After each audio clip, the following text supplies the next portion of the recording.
Alhamdulillahi Rabbil Alamin. Wa bihi nasta'inu ala umuri dunya waddin. Wassalatu wassalamu ala ashrafil anbiya'i wal mursalin.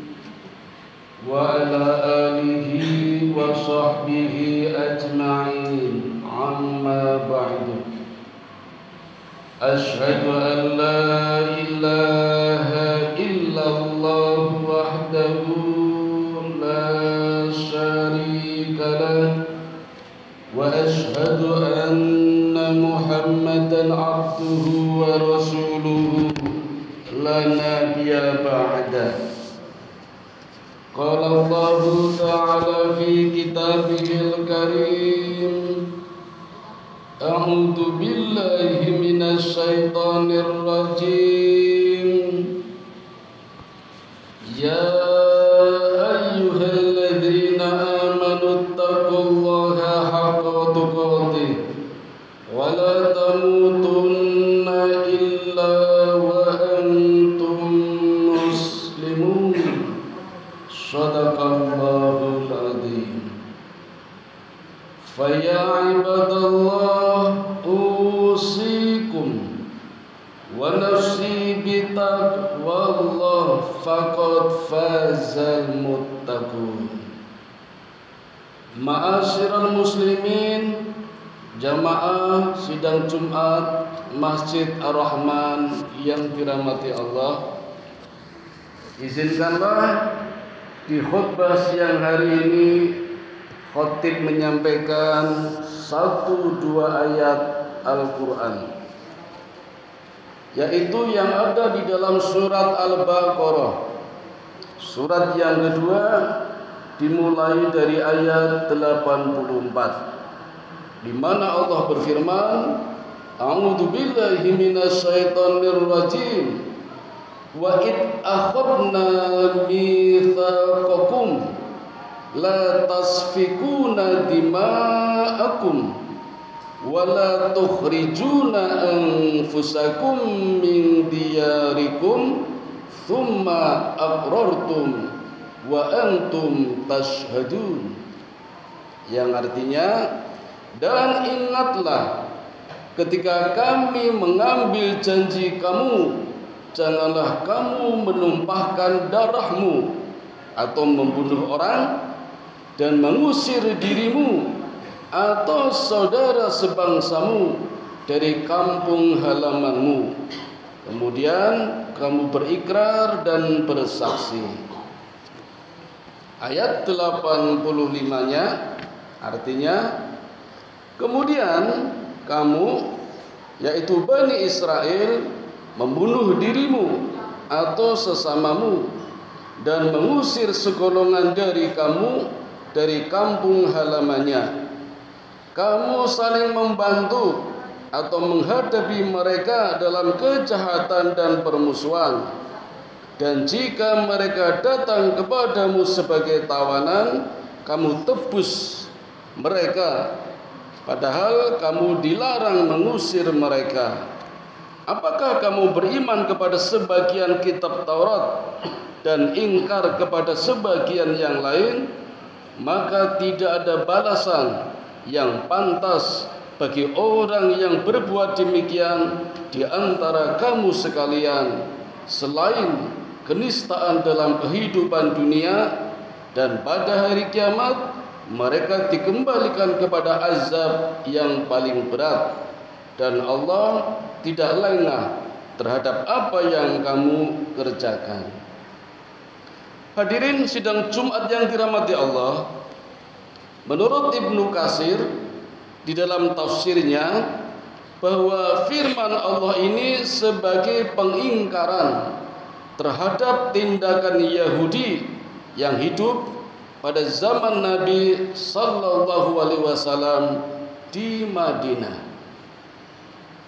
Sebenarnya kisah Yahudi bisa dimulai dari zaman Nabi Nuh alaihi salatu wassalam yang hidup sekitar 3000 tahun sebelum Masehi. Tapi kita bisa juga mengambil dari kejadian yang hidup di masa Nabi Muhammad SAW semenjak hijrah di Madinah. Ada 3 golongan Yahudi yang tidak suka dengan kehadiran Nabi Muhammad SAW, yaitu dari golongan Bani Qainuqa, Bani Nadir, dan Bani Quraidah. Tokohnya bernama Abu Amir, orang yang kaya, banyak harta, dan punya cita-cita ingin menjadi raja Madinah. Maka dia ingin menyatukan suku besar yang ada di dalam Madinah, yaitu Khazraj dan Aus. Tetapi begitu Nabi Muhammad datang dan mampu menyatukan kedua sukunya, Khazraj dan Aus, dan masuk Islam, maka Abu Amir kecewa. Apalagi tidak jadi diangkat menjadi raja Madinah. Maka Abu Amir keluar dari Madinah, tinggal di negeri Syam, dan sesekali hadir, tapi bukan untuk bersatu, bukan untuk bersahabat dengan orang Islam, justru memusuhinya. Di perang Khandaq dia hadir, di perang Uhud dia hadir, di perang Khaybar dia hadir. Tujuannya membantu orang-orang munafik, memanas-manasi, mengompori orang-orang Quraisy untuk memusuhi Nabi Muhammad beserta umatnya. Dari sini sudah kelihatan perilaku orang Yahudi tidak gentleman, hanya ngompori saja, manas-manasi, yang pada akhirnya juga tidak ikut berperang. Tapi di belakang layar ini sudah ada zaman Nabi Muhammad SAW. Dan sebab tindakan-tindakan seperti inilah di dalam peperangan mereka lakukan melawan Aus dan Khazraj yang tadinya ingin menyatukan malah dimusuhi. Dan tidak ada untungnya juga jika tidak membantu. Aus dan Khazraj adalah orang-orang jahiliyah awalnya yang senantiasa menyembah berhala, menyembah patung-patung, sementara mereka itu telah banyak pengalaman di dalam peperangan. Karena sebelum Nabi datang, 2 suku ini selalu bertempur, 2 suku besar yang ada di Madinah. Kaum Yahudi sendiri terbagi menjadi 3 kabilah seperti yang saya sampaikan tadi. Ada Bani Qainuqa, Bani Nadir, dan Bani Quraidah. Bani Nadir itu sekutunya Khazraj, Bani Quraidah sekutunya Aus. Nah, di antara ketiga Bani itu sendiri terjadi peperangan. Ini sesama Yahudi saja perang. Ini sudah terjadi sejak di zaman Nabi Yakub yang memiliki 12 anak laki-laki dari 4 istri. Mereka sudah mulai bertempur di kalangan Yahudi sendiri. Di zaman Nabi juga begitu. Di antara mereka mengubarkan peperangan, saling membunuh satu kelompok dengan kelompok yang lain. Begitu pula dengan sekutu-sekutunya. Yahudi membunuh musuh-musuhnya, terkadang pula membunuh teman Yahudi sendiri yang berada di kelompok lain sebagai musuh. Padahal tindakan seperti itu diharamkan menurut ketentuan agama dan nas kitab pegangannya termasuk Taurat. Kemudian mereka saling mengusir dan saling merampas harta, perhiasan, bahkan sampai perkakas rumah. Selanjutnya, apabila peperangan itu berakhir, mereka melepaskan tawanan dari kelompok yang kalah sebagai sikap pengamalan hukum Taurat. Oleh karena itu Allah Subhanahu wa taala berfirman yang intinya, apakah kamu beriman kepada sebagian kitab Taurat dan ingkar kepada sebagian yang lain? Dan ini sudah terjadi di zaman Nabi Musa alaihi salatu wassalam. Ketika Nabi Musa diperintahkan menghadap Allah untuk menerima kitab Taurat, Nabi Musa menunaikan ibadah puasa selama 30 hari dan meninggalkan umatnya di bawah dipercayakan kepada kakaknya Nabi Harun untuk membimbingnya. 30 hari saatnya Musa turun membawa kitab Taurat, ternyata Allah memperpanjang 10 hari sehingga menjadi 40 hari. Dan ketika Musa hendak membatalkan puasanya, kata Allah, jangan dibatalkan. Maka puasanya orang-orang Yahudi mestinya 40 hari. Kalau menurut kitab Taurat yang dilakukan oleh pendahulunya Nabi Musa alaihi salatu wassalam. 40 hari selesai. Nabi Musa menerima perintah di dalam kitab Taurat. Sedikitnya ada 10 perintah yang kita kenal dengan nama The Ten Commandments. Begitu Nabi turun dari Bukit Tur Sinai, dijumpainya umatnya sudah ingkar kembali, menyembah berhala, menyembah sapi yang dibuat dari emas dan pasir, hasil pijakan kakinya kuda malaikat Jibril ketika menyeberang lautan merah. Disembah-sembah lagi dan Musa mengetahuinya. Maka tokoh utama dari penyembahan sapi ini adalah Samiri yang sekarang dipakai nama sebuah negara yang dikenal dengan nama negara Paman Sam, Amerika. Tokoh Yahudi juga, Samiri.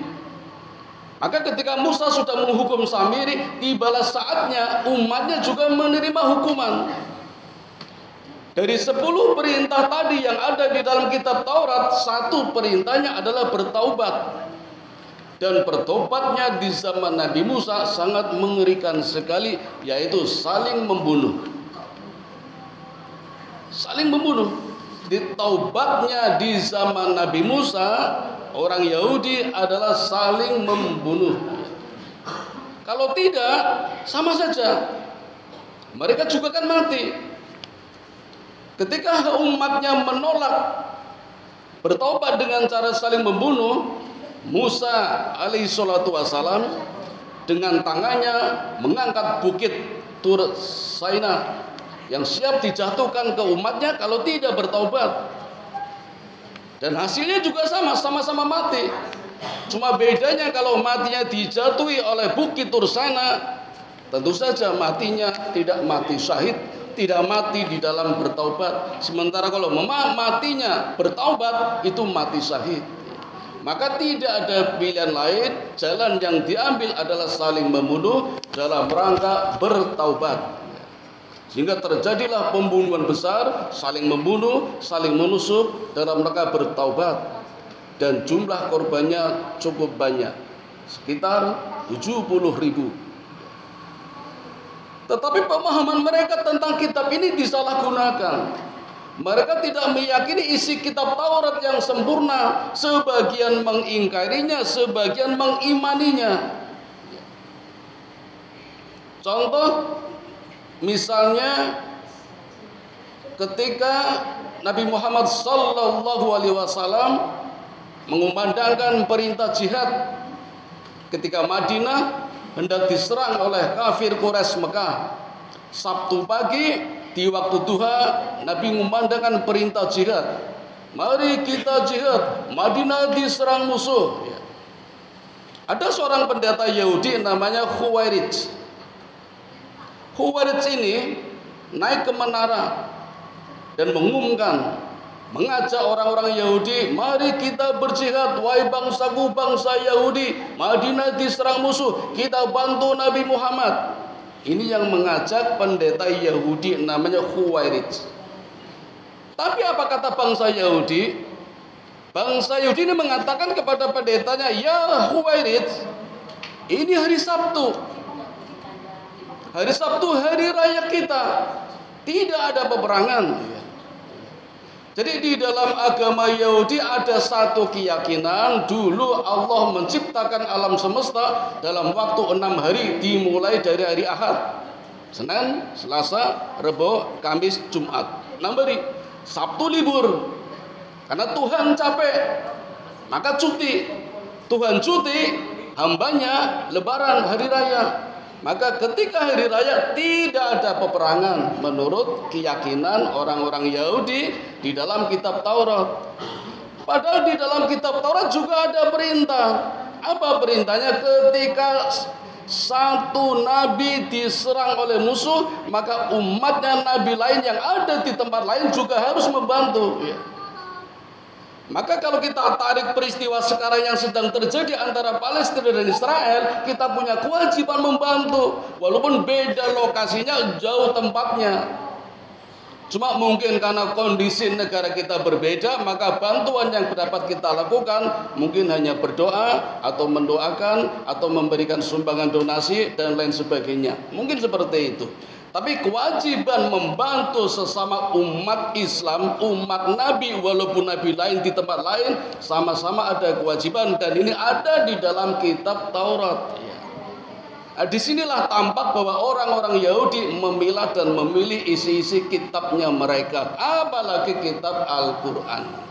Salah satu perilaku orang Yahudi yang tampak sampai hari ini. Selanjutnya hadirin, kata Allah di dalam ayat tadi, janganlah kamu menumpahkan darahmu, membunuh orang, dan mengusir dirimu atau saudara sebangsamu dari kampung halamanmu. Yakni janganlah kalian saling membunuh, saling mengusir, dan saling mengalahkan. Pengertian ini sebagaimana terdapat di dalam firman Allah, bertobatlah kepada penciptamu dan bunuhlah dirimu. Itu lebih baik bagimu di sisi penciptamu. Dia akan menerima taubatmu. Dulu di zaman Nabi Musa dikatakan demikian karena saudara seagama seperti satu jiwa, sebagaimana Rasulullah SAW bersabda, perumpamaan orang-orang yang beriman dalam hal saling mencintai, mengasihi dan menyayangi bagaikan satu tubuh. Apabila ada salah satu anggota tubuh yang sakit, maka seluruh tubuhnya akan ikut terjaga, tidak bisa tidur karena panas juga yang dirasakannya. Kalimat yang setara dengan ini adalah al-mu'minu lil mu'minina kal bunyani yasuddu ba'duhu ba'dan. Orang mukmin yang satu dengan mukmin yang lain ibarat satu bangunan yang saling kuat menguatkan.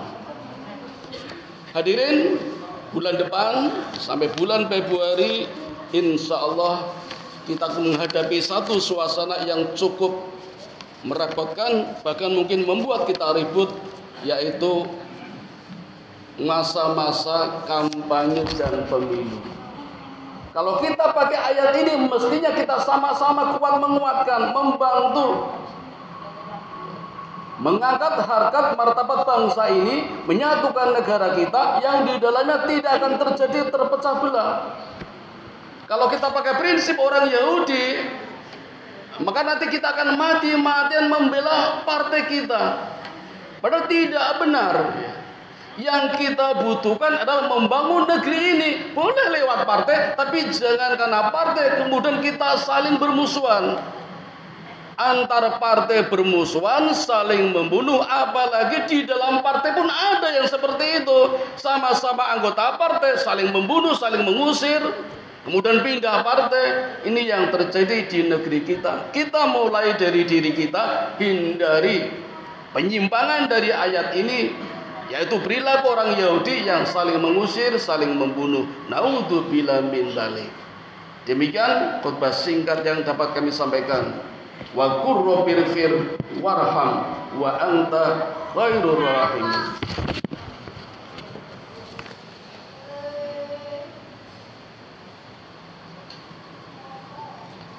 Alhamdulillahilladzi hadana li hada wa ma kunna linahtadiya laula an hadana Allah. Allahumma shalli ala sayyidina Muhammad wa ala ali sayyidina Muhammad. Ashhadu an la ilaha illallah wahdahu la syarika lah wa ashhadu anna Muhammadan abduhu wa rasuluhu la nabiyya ba'dah. Qala Allah ta'ala fil Qur'anil azim, a'udzu billahi minasy syaithanir rajim. Ya ayyuhalladzina amanu qu anfusakum وأهلكم نارا. أيها المسلمون اتقوا الله حق تقاته ولا تموتن إلا وأنتم مسلمون. Hadirin sidang Jumat yang dirahmati Allah, sebagai penutup khutbah siang hari ini kami sampaikan salah satu hadis nabawi dari Anas radhiyallahu anhu. Ia berkata, Nabi sallallahu alaihi wasallam ditanya tentang kabair. Kabair adalah dosa-dosa besar. Lalu beliau bersabda, di dalam hadis ini yang diriwayatkan oleh Imam Bukhari, Nabi mengatakan ada 4 dosa besar. 1. Menyekutukan Allah. 2. Durhaka kepada kedua orang tua. 3. Membunuh orang. Dan yang keempat, bersumpah palsu. Kalau ayat ini kita setting dalam kehidupan sekarang, terutama dalam kehidupan berpolitik, janganlah kita menjadikan partai kita sebagai perilaku menyekutukan Allah. Sampai-sampai mengatakan kami akan berjuang membangun partai, menghidupkan partai sampai titik darah penghabiskan. Ucapan seperti ini sudah menunjukkan bahwa seseorang telah menyekutukan Allah. Seolah-olah hidupnya oleh partai, dari partai, bukan dari Allah. Ini dosa besar yang pertama kalau merujuk pada hadis ini. Yang kedua, durhaka kepada kedua orang tua. Artinya durhaka kepada senior kita yang telah membimbing kita, mengajarkan kepada kita. Yang muda mestinya tahu diri, tidak berkhianat. Ini artinya tidak durhaka kepada kedua orang tua, kepada guru-guru kita, kepada senior kita yang berilmu, yang beradab. Sekarang kan zamannya banyak orang berkhianat kepada guru-gurunya, kepada seniornya. Dan ini termasuk dosa besar yang kedua menurut hadis ini. Yang ketiga, membunuh orang. Mungkin tidak secara fisik, membunuh karakter. Apalagi orang yang sudah tiada, kita fitnah. Siapa yang membela kalau bukan kita?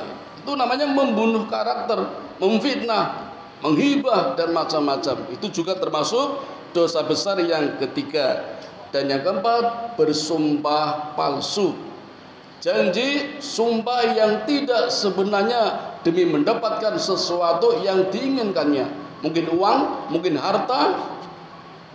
Sesuai dengan harapannya, maka dia mengumbar janji yang tidak sebenarnya. Ini juga termasuk dosa besar yang keempat.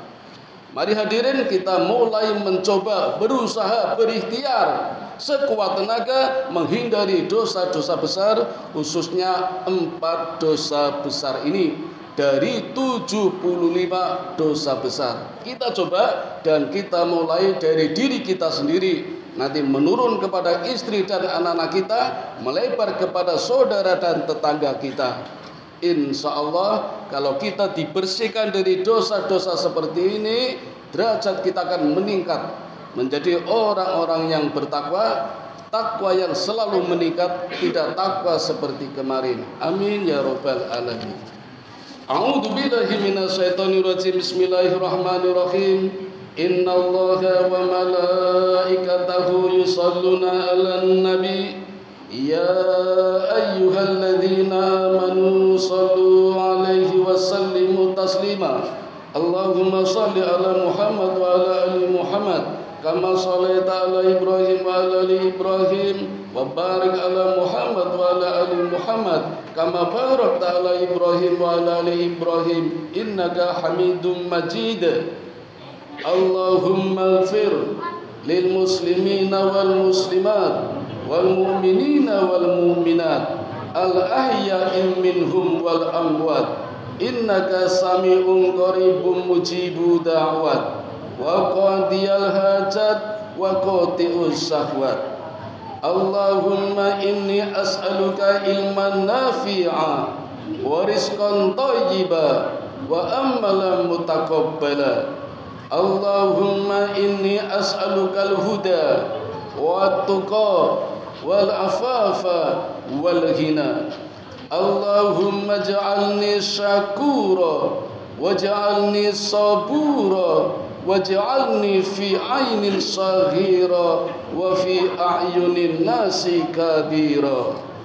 Rabbana dhalamna anfusana wa illam taghfir lana wa tarhamna lanakunanna minal khasirin. Rabbana atina fid dunya hasanah wa fil akhirati hasanah wa qina adzabannar. Wa sallallahu ala sayyidina Muhammadin wa ala alihi wa sahbihi ajma'in. Subhana rabbika rabbil izzati amma yasifun wa salamun alal mursalin.